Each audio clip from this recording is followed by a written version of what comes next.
اسلام آباد در بنبست دیپلماتیک مذاکرات بدون توافق پایان یافت.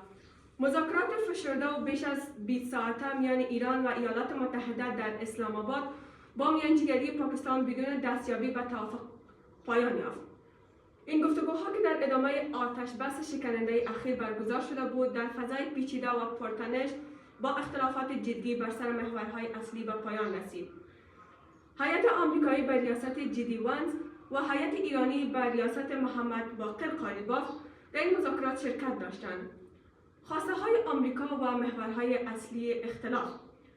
در این دور از گفتگوها واشنگتن مجموعه از مطالبات را به عنوان چارچوب نهایی توافق مطرح کرد که شامل این موارد است: بازگشایی کامل تنگه هرمز و تضمین آزادی بی قید و شرط کشتیرانی، تعهد رسمی و قابل راستی آزمایی ایران برای عدم حرکت به سمت تسلیحات هسته‌ای، افزایش سطح نظارت بین‌المللی بر برنامه هسته‌ای و محدودیت در ظرفیت‌های حساس، همکاری برای کاهش تنش‌های منطقه‌ای با ویژه در نقاط درگیری خاورمیانه. در مقابل ایران پیشنهاد کاهش تدریجی تحریم‌ها و بررسی آزادی‌سازی بخشی از دارایی‌های مسدود شده ایران را مطرح کرد.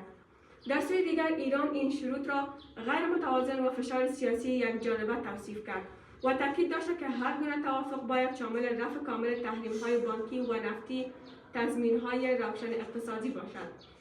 نتیجه مذاکرات: با وجود بیش از 20 ساعت گفتگوهای مستقیم و تلاش میانجیگرانه پاکستان، اختلاف بنیادین میان دو طرف پابرجا ماند و هیچ متن توافق نهایی نشد.